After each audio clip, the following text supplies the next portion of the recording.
Hello good morning students. हम लोग power point को लेके हमारी जो पावर पॉइंट की क्लासेस चल रही थी तो उसी को आगे कंटिन्यू करते हैं। अभी तक हम लोगों ने होम टैब पढ़ा था, इंसर्ट भी ऑलमोस्ट किया था हम लोगों ने।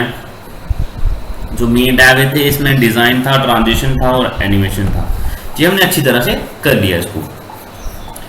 अब बारी आती है हमारा एक और जो बहुत इंपॉर्टेंट टैब है, वो है स्लाइड शो वाला। ठीक है, इसमें आप लोग हम लोग दो तीन चीज़ें सीखेंगे जो आप सबके सिलेबस में भी हैं। सेटअप स्लाइड शो एक चीज़, कस्टम स्लाइड शो दो, और फ्रॉम बिगनिंग और फ्रॉम करंट स्लाइड क्या होता है। ठीक है, सबसे पहले मैं बात करता हूँ फ्रॉम बिगनिंग से। मान लो ये मेरी स्लाइड नंबर 3 है। ठीक है, अब अगर मैं क्या करता हूँ, यहाँ से फ्रॉम बिगनिंग से चेक करना चाहूँ तो क्या होगा, मेरी जो स्लाइड शो है वो पहली स्लाइड से शुरू होगा। ठीक है, अगर मैं ऐसा करता हूँ तो क्या होगा, ये मेरा स्लाइड शो जो शुरू हो रहा है ये कौन सी स्लाइड से शुरू हो रहा है, फर्स्ट से। अब मान लो हमारे पास सिनेरियो ऐसा आता है कि हमें स्लाइड शो थर्ड स्लाइड से ही शुरू करवाना है। ठीक है, थर्ड स्लाइड से ही शुरू करवाना है तो हम लोग क्या करेंगे, फ्रॉम करंट स्लाइड के ऊपर क्लिक करेंगे। तो देखना अब आप लोगों को इसी स्लाइड से आप लोगों का जो स्लाइड शो शुरू हुआ, ना कि फर्स्ट स्लाइड पे हो गया। ठीक है, ये था दोनों में डिफरेंस कि आप लोगों का फ्रॉम बिगिनिंग से क्या होता है, बिगिनिंग मीन्स शुरू से स्लाइड शो, और करंट से मतलब जिस स्लाइड के ऊपर आपका उस समय कर्सर है वहां से शुरू होगा। प्रेजेंट ऑनलाइन, इसको हम लोग क्या कर सकते हैं, हम अपनी स्लाइड अपने पीपीटी को ऑनलाइन प्रेजेंट कर सकते हैं इससे। ठीक है, ऑनलाइन मीन्स हम लोग क्या करेंगे, हमारा आउटलुक के थ्रू इसको कर सकते हैं, या फिर हम लोग क्या करें, इसमें बहुत सारी सर्विसेज होती हैं। क्या होता है कि हम लोग दूसरे जो हमारा आउटसाइड यूज़र होगा उसके साथ हम कांटेक्ट करेंगे, उसके साथ उसको एक लिंक जनरेट होगा। वो जैसे ही वो उस लिंक के ऊपर क्लिक करेगा, अगर हम लोग उस समय अपनी पीपीटी को रन कर रहे होंगे तो ऑटोमेटिकली उसके सिस्टम पे भी वो रन हो जाएगी। लेकिन ये कब होगी, जब हम लोग खुद रन कर रहे होंगे। ठीक है, ये इतना इंपॉर्टेंट नहीं है अभी आप लोगों के लिए। उसके बाद ये आपके सिलेबस में है, बहुत इंपॉर्टेंट चीज है, कस्टम स्लाइड शो। ठीक है, अब देखो कस्टम स्लाइड शो क्या होता है, अभी करके दिखाता हूँ हम लोगों को। मान लो मेरे को एक ये वाली स्लाइड चाहिए है, एक इंग्रेडिएंट्स वाली स्लाइड चाहिए, एक हाईलाइट्स वाली स्लाइड चाहिए, बस 3 ही स्लाइड चाहिए हैं, और एक लास्ट वाली थैंक यू वाली। मेरे को ना तो प्राइजेस चाहिए ना ये वाली स्लाइड चाहिए, तो ये 2 स्लाइड्स मैं नहीं डालूंगा, बाकी मैं डालूंगा। कस्टमर मतलब अपनी मर्जी का स्लाइड शो, अपनी मर्जी जो आपकी नीड है उसके अकॉर्डिंगली आप लोग स्लाइड्स को सिर्फ दिखाना चाहो, उसको हम बोलते हैं कस्टम स्लाइड शो। तो मैंने यहाँ पे करते हैं कस्टम शो, एक मैंने किया हुआ है, ऑलरेडी बनाया हुआ है यहाँ पे, तो मैं न्यू करता हूँ। अब न्यू में देखते हैं कौन कौन सी स्लाइड मेरे को फर्स्ट चाहिए थी।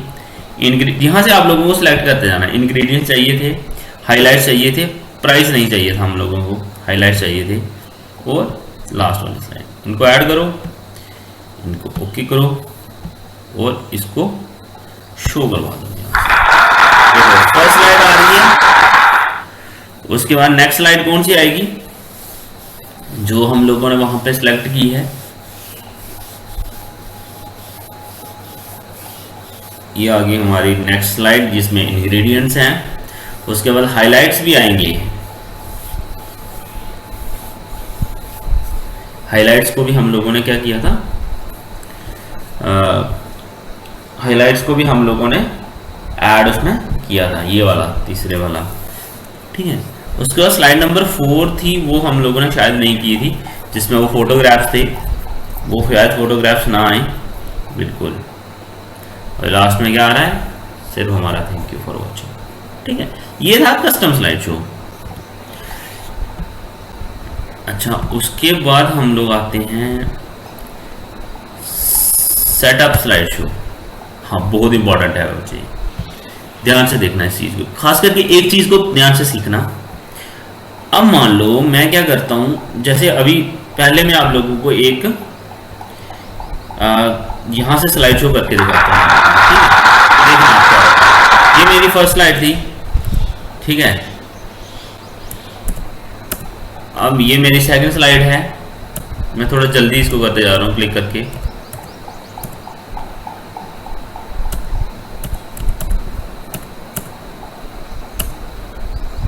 ये मेरी थर्ड स्लाइड आ जाती है, ठीक है।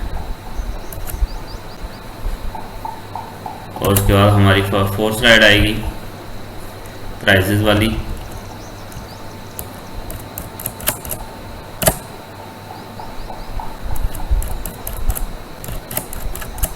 ठीक है, तो उसके बाद क्या होगा, ये हमारी नेक्स्ट स्लाइड आएगी।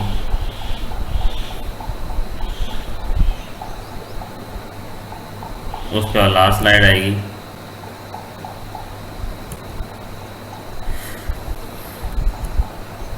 जैसे ही हमारी लास्ट स्लाइड आती है उसके बाद हमारा क्या होता है, स्लाइड शो रुक जाता है। लेकिन अगर हम चाहें, ये देखो end of slide show, click to exit, ये देखो अब एग्जिट कर दिया हमने, हमारा स्लाइड शो रुके ही नहीं, वो चलता रहे, लास्ट के बाद फिर से फर्स्ट आ जाए, उसके बाद इसी तरह से वो रोटेशन में चलता रहे। तो हम लोगों को क्या कौन से टैब की जरूरत पड़ती है, सेटअप स्लाइड शो में जाना पड़ता है, ठीक है। इसमें क्या होता है, ये आता है यहाँ पे, इस ऑप्शन का खास ध्यान रखना है, इसको बहुत बार यूज करना पड़ता है।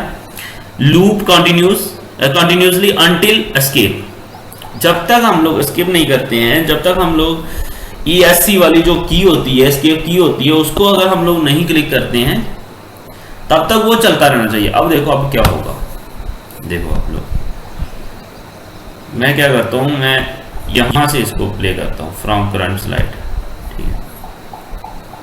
ये आ गई मेरी स्लाइड। अब क्या होगा, आप लोग नोटिस करना है इस चीज को कि पहले वाले और इसमें डिफरेंस क्या आता है, ठीक है। ये हमारी स्लाइड से शो हो रहा है, तो मैं अभी कोई भी, मैं उसको जितना जनरली टाइम लेती है, मैं वो जो वहां पे टाइम जो रखा हो वही उसी के हिसाब से कर रहा हूँ। इसको मैं with the help of enter की या माउस की हेल्प से नहीं कर रहा हूँ, ठीक है। तो जितना टाइम ले रही है वही जो इसका टाइम वहां पे रखा गया है, हर एक ट्रांजिशन और एनिमेशन का, वही करवा रहा हूँ। तो ये आ गया हमारे लास्ट स्लाइड।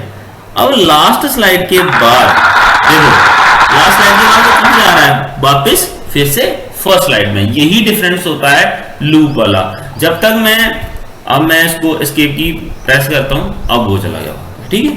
तो हमारा जो ये स्लाइड अप शो है, ये काम करता है। तो ये बहुत इंपॉर्टेंट चीज, जहां से हम लोग हाइड कर सकते हैं स्लाइड को, ये है रिहर्सिंग टाइम। अच्छा, अब रिहर्सिंग टाइम क्या चीज होती है, ये एक किस्म की रिहर्सल है, ठीक है। रिहर्सल क्या होता है, कोई भी अगर आप लोगों को इवेंट को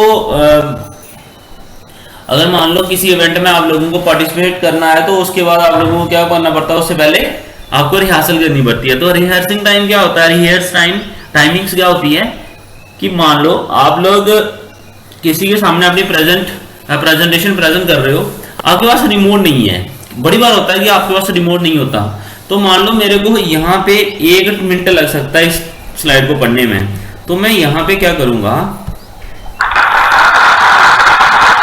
रिहर्स टाइमिंग से देख के कि कितना टाइम लग सकता है, उसी के अकॉर्डिंगली मैं, ये देखो यहाँ पे टाइम शुरू हो गया, वो बोल रहा है कि बताओ कितने टाइम पे हम मेरे को क्या करना है, इसको बंद करना है, ठीक है। मेरे पास 7 सेकंड के बाद रिकॉर्डिंग पॉज हो गई, ठीक है, रिज्यूम रिकॉर्डिंग। यहाँ पे मेरे को पता चलता जा रहा है कि 7 सेकंड हो गए, 8 हो गए, 9 हो गए, 10 हो गए, ठीक है। यहां से मैं क्या कर लूंगा, इसको आप कर सकते हैं। तो रिहर्सिंग टाइम मींस आपकी स्लाइड को पर्टिकुलर टाइम, देखो अगर हमारे पास रिमोट है तो रिमोट से हम लोग क्या करेंगे, उसको आगे नेक्स्ट स्लाइड्स पे कर सकते हैं।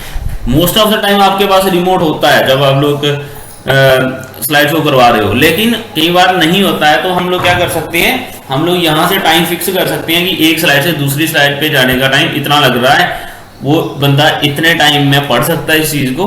तो उसके लिए आप लोग क्या कर सकते हो, रिहर्सल कर सकते हो।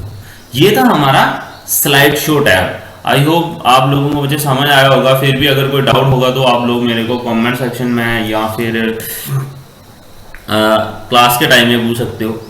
तो मैं आपसे यही एक्सपेक्ट कर रहा हूँ कि आप लोगों को जो मैं सिखा रहा हूँ वो आप अच्छी तरह से सीख रहे होंगे और उसको अप्लाई कर रहे होंगे। और जो नोट्स दिए हैं जो मेरे रेगुलर स्टूडेंट्स हैं वो आप लोगों को टाइम टू टाइम पीडीएफ मिलती रहे, टाइम टू टाइम मैं आपको पीडीएफ सेंड कर रहा हूँ। तो उसको नोट्स भी आप लोगों को बने बनाए मिल रहे हैं। सिर्फ आप लोगों को क्या करना है, लर्न करना, और कोई भी डाउट हो तो वो मेरे को पूछना है। Thank you guys, have a nice day.